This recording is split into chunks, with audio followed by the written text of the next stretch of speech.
What I wanted to talk about this morning is if I was going to assign one word to it, that word would be humility. It's come up for me in a couple of instances over the course of the past week, and it it seems like uh, it's really an appropriate term to just describe in general this wisdom teaching of the emptiness of all things, just to start there, uh, to see our true nature is what in the same time to experience humility because we're no longer, as Dogen would put it, carrying ourselves forward. To carry yourself forward and experience myriad things is delusion. But that myriad things come forth and experience themselves as awakening. That's from Genjo Koan, uh, that the early section of Genjo Koan. So this sense we have of carrying ourselves forward, and and from that sense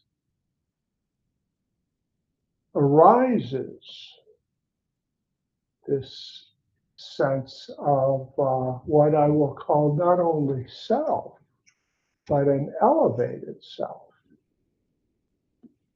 kind of could call to mind the precept about about speaking ill of others in order to lift yourself up. So when I speak of humility, clearly that's one precept that has a very important role to play there. And furthermore,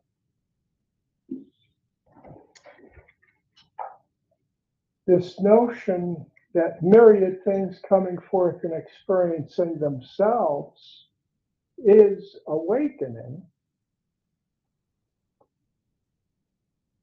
sort of suggested for me, because I do like to draw threads between our practice and teachings from other traditions. So the New Testament teaching that blessed are the meek, for they shall inherit the earth. That kind of resonates for me with this statement from Dogen's Genjo Koan, that myriad things come forth and experience themselves is awakening. In order for myriad things to be able to come forth and experience themselves within our practice requires humility. Otherwise, things are coming forth, but it's as a result of ourselves carrying ourselves forward to experience the myriad things. But this notion of blessed are the meek, for they shall inherit the earth. It's the inheriting of the earth that I find resonating quite a bit with uh, this notion that myriad things come forth and experience themselves. That's to inherit the earth. For the myriad things to come forth and experience themselves is awakening. So it also connects to our bodhisattva vows. of freeing all beings. We can't free all beings with our usual sense of self. We can only free all beings from the place of no self, so that we're not carrying ourselves forward. And then the experience of myriad things is our experience. And everything in life then becomes about our experience, rather than with humility seeing oneself, self in quotation mark, seeing oneself as no different than any other thing. And earth,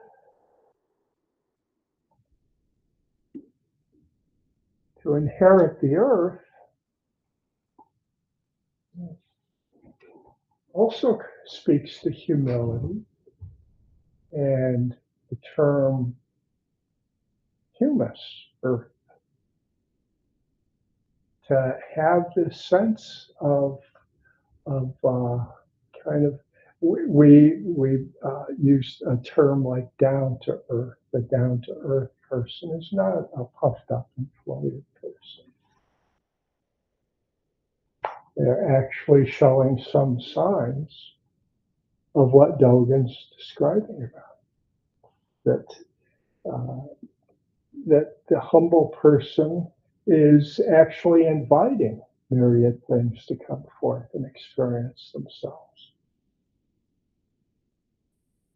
to be themselves, to experience themselves and to be themselves, without our injecting ourselves in order to change them in some way, or in order to judge them in some way. The precursor to changing them. First we judge them, then we change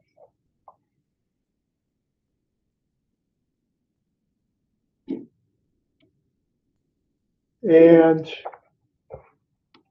this notion of self and the problem that it poses runs through spiritual teachers. Examples, which I'm not going to give any specific ones, but we're all familiar with at least some stories concerning notions of grandiosity, of very unhealthy power relationships. So this sense of self and lack of humility runs through spiritual practices, including Zen, of course. Including what? Zen, of course.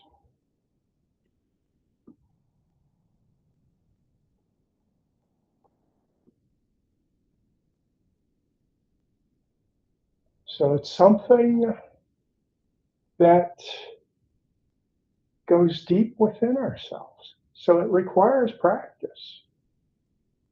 The practice of humility.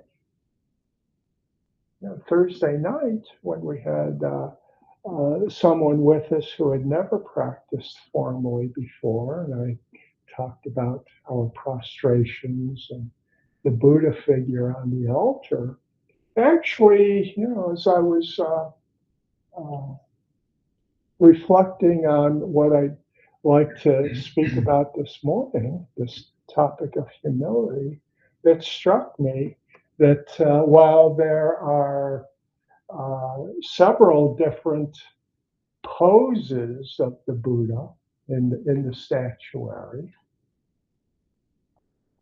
the meditative, the bearing witness, the teacher, Actually, maybe it would have been really powerful if we had an image that would be the most appropriate in Zen centers, given our practice, is a Buddha who's actually like that.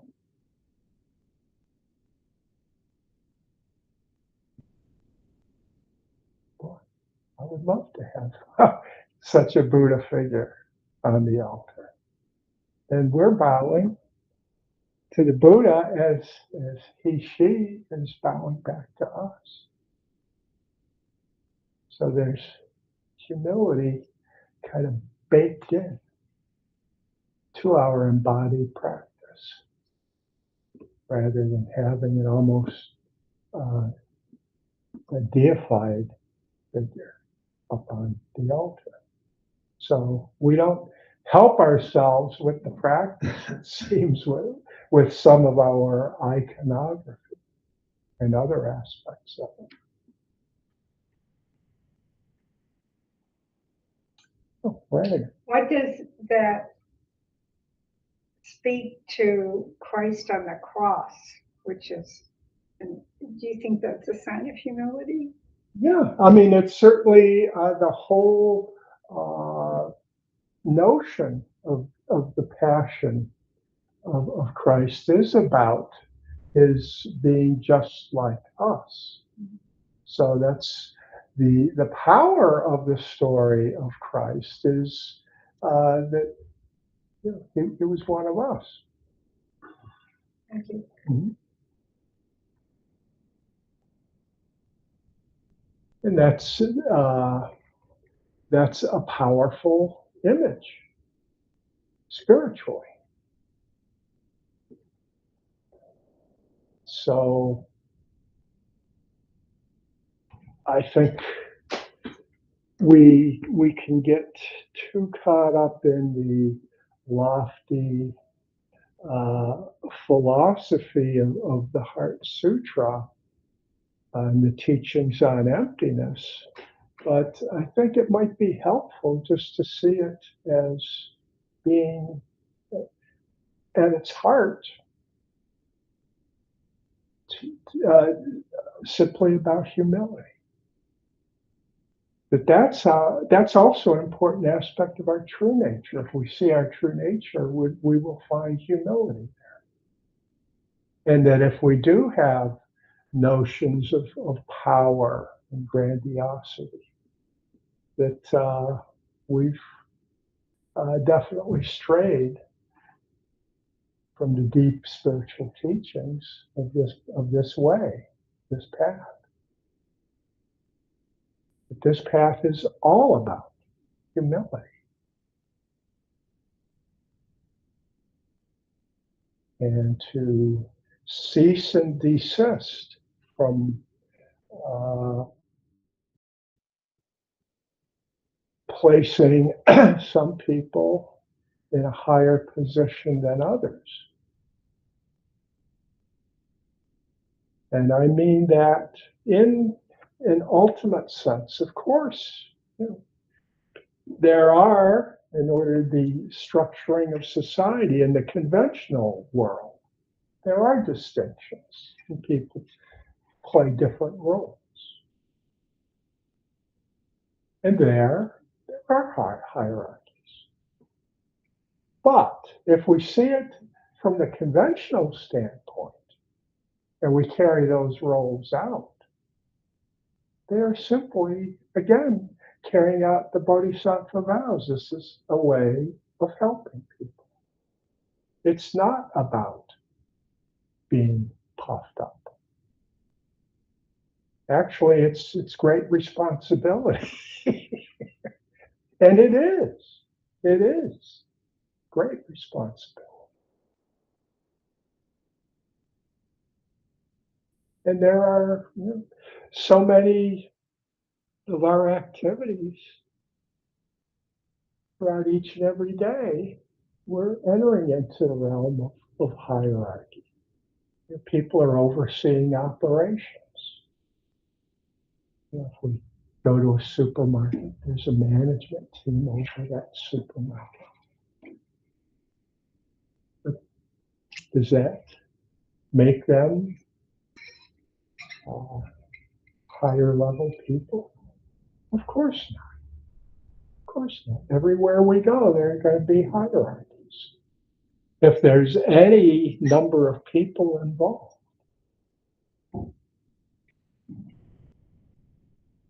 In terms of the origins of of human societies. That's why the establishment of agriculture led to hierarchical societies, unlike the earlier hunter-gatherer societies, because now you can have greater concentrations of people. And with that comes the need for organization and rulers. And of course, the course of history also bears witness to what a problem that creates, unless we have a really serious spiritual grounding in humility.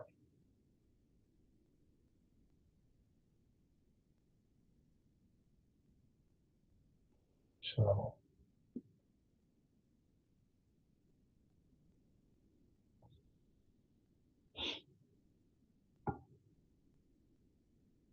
I just felt, again, because of some things that I was working with in the course of the past week, I felt I needed to speak on this point of humility and share my feeling that the humility needs to be part of our practice. And it is if we're practicing the Prajnaparamita, seeing the emptiness of the five skandhas.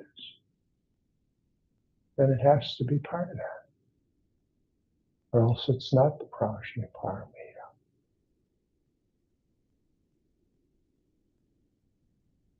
And humility, we could look at any of the teachings. The paramitas would be a good list if we were going to choose one to apply humility to. And keeping in mind that the paramitas are going beyond. So generosity beyond generosity. So the humility of just sharing. Not in order to put our names on a building, but just sharing. Sadly, that's hardly ever done anymore.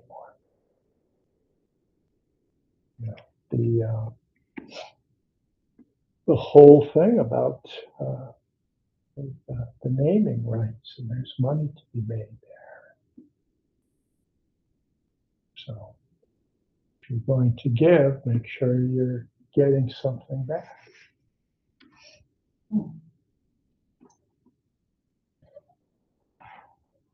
What am I going to get back?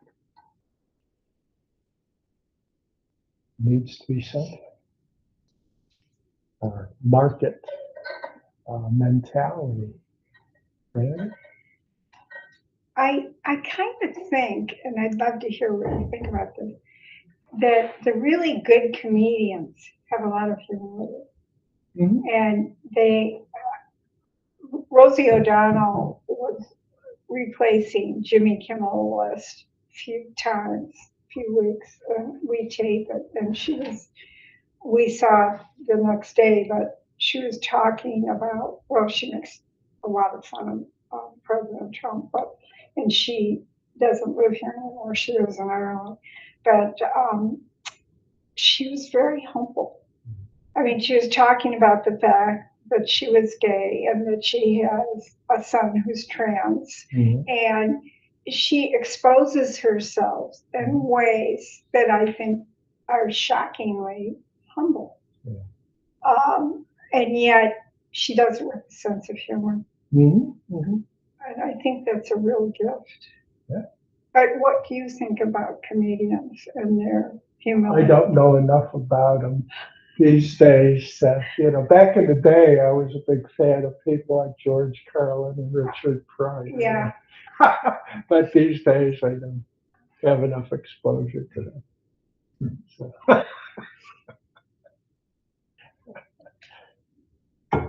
I managed to keep joy in my life, even though I don't get exposed to their version of joy.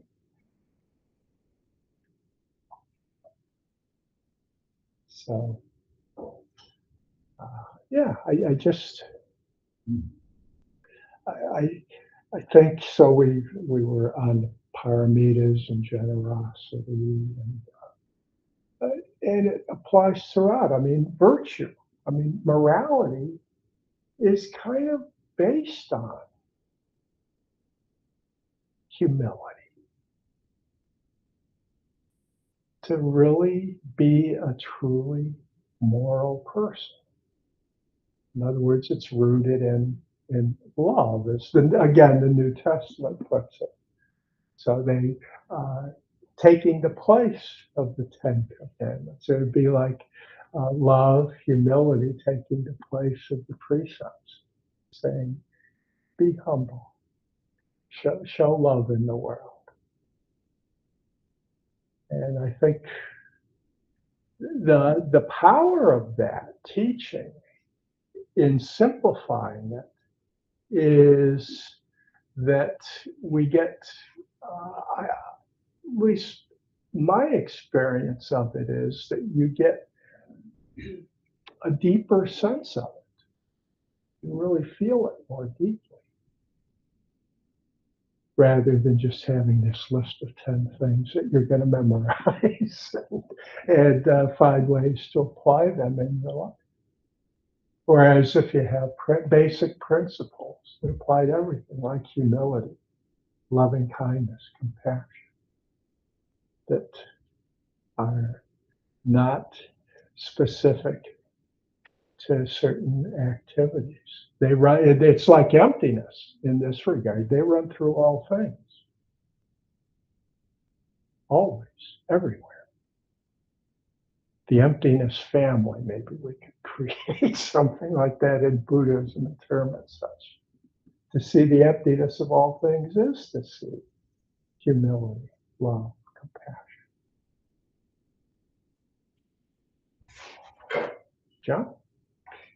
Just to sort of mirror what Ranigan just said, I do think that many comedians, by virtue of what they do, they point out how we're the same, oftentimes in ways that we don't think we are. Sure. They'll pick up a little nuance of something we think, oh, and you say, oh, I do that, and that you don't necessarily reflect. And I think that humor a lot of times, not just comedians, but humor in general is meant as an equalizer to bring us perhaps more awareness of our sameness, of our. Right. There is a unifier effect. It's kind of like going to a comedy film. And if you're in the theater and people are laughing around you, there is a deeper sense of that kinship, something we share together. And of course, in our time, of course, we tend to be at home watching films, and at least for me, but it makes a big difference to have somebody there to laugh with, to appreciate it together. And yeah, there was a time when we'd have movie nights before streaming was a thing. We'd have DVDs and have a movie night at Cutter's Creek. And that was great fun. And again, it's this sense of coming together.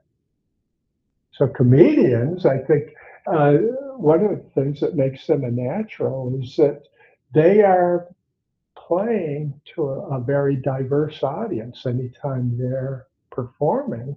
Yeah, if you look out in the audience, I mean, all different ages and backgrounds.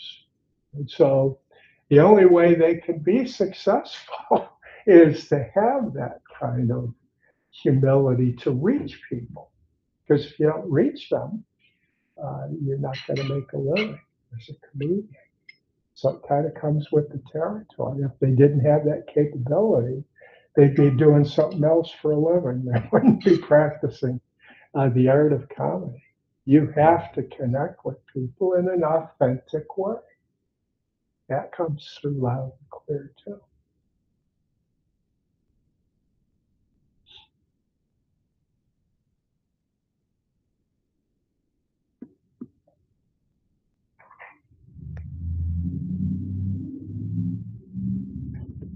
Yeah, Are we into open questions? we are. Yeah, absolutely. Um, I'm wondering, we treat humility so often as a verb, like it's a way to act, be humble or act with humility. But for myself, I'd like to share something. It's rather personal. I don't think I've ever shared this before, but it's all about humility, I think.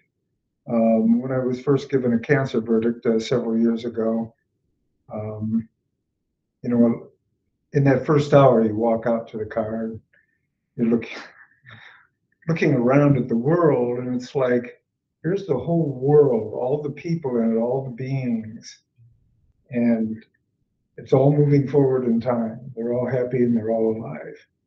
And then here I am. And it was just such a departure from everything for a while. And I think in retrospect, I look at it as though it was a teaching in humility for me. It was really humbling. And that was in retrospect. At the time, I was confused. I didn't know what that feeling was. But and I guess I say that because we treat it so much as a verb, act humble, act with humility. How can each of us actually tap into the feeling? You were talking about the virtues. You were talking about love. We know what it feels like to love. Do we know really what it feels like to be humble? And if we don't, the reason is we don't practice it very often. Or whereas the others, we tend to have more experience with. That's my sense of it.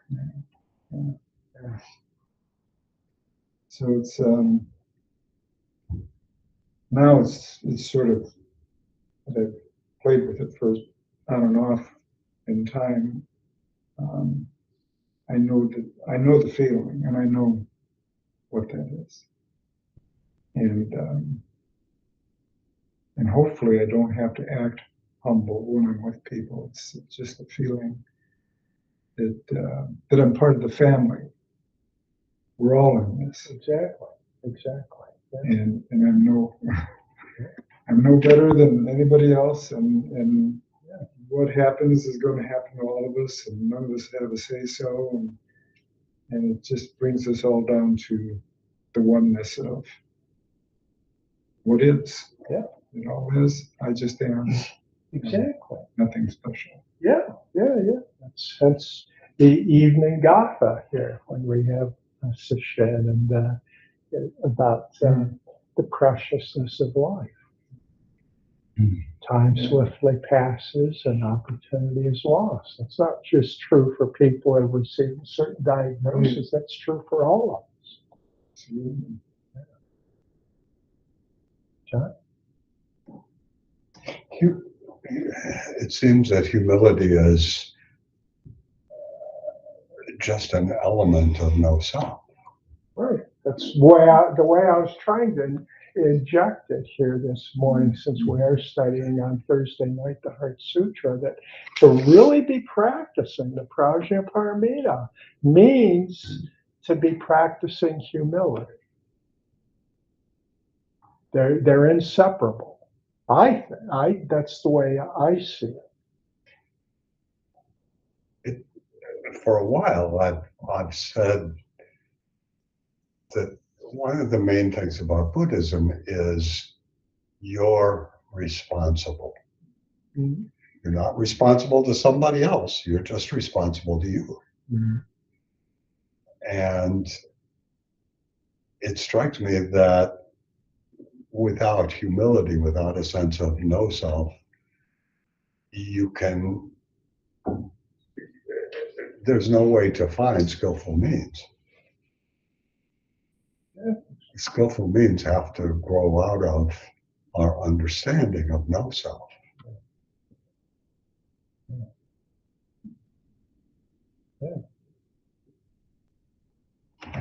Because compassion is Yeah. with, the co aspect of it. We can't be with others, and that's our nature, is being with. So if we're separating ourselves from others, one of the key ways we do that is in terms of the elevation. Up and down. Yeah, then you can't truly be with. And that's a huge root of our suffering, because we are with. It's interdependent, And, co-arising. and then true humility not only is about feeling, it's not about feeling less than or more than, it's feeling equal to.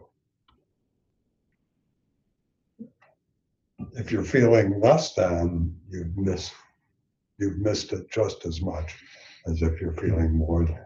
Right. Yeah. Yeah. It harkens back to the higher math I was teaching. That said, no matter what's on the left side of the equation, it always equals one. What's on the right. Yeah. One is always the right side, so everything is equal to one. In any combination, all the being with, it all comes out as one. And if we can't live our lives out of that understanding, then we're missing it completely. We're in delusion throughout delusion, to use Dolan's terms. We're simply caught up in it and churning around.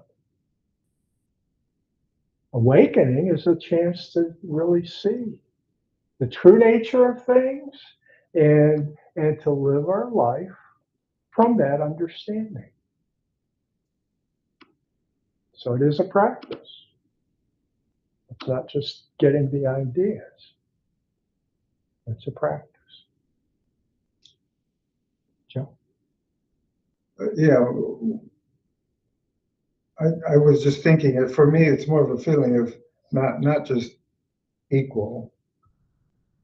I'm not less than, not better than, but I'm equal to. It's more of a feeling of just isness.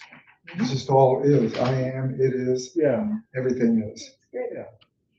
It equals, has that implication of quantification. That kind of rubs us the wrong way. We all just are. Yeah. The isness is kind of going beyond quantification.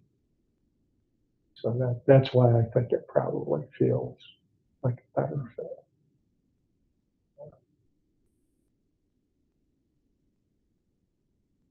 So just think of the equal sign there as is. That's easy.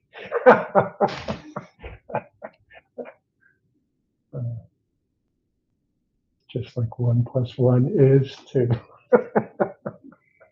So we can make that switch.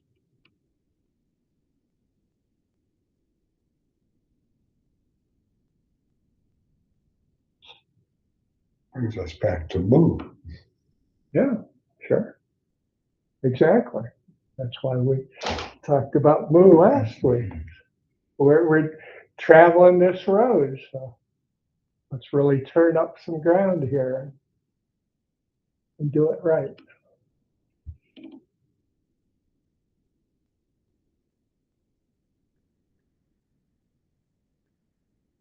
literally leave no stone unturned.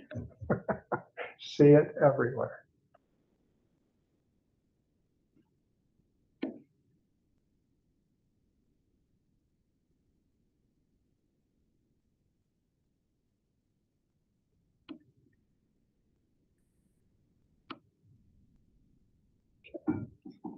Go ahead and chant that. May Our intention equally penetrate every being and place with the true merit of Buddha's way. Beings are numberless, I vow to save them. Delusions are inexhaustible, I vow to end them.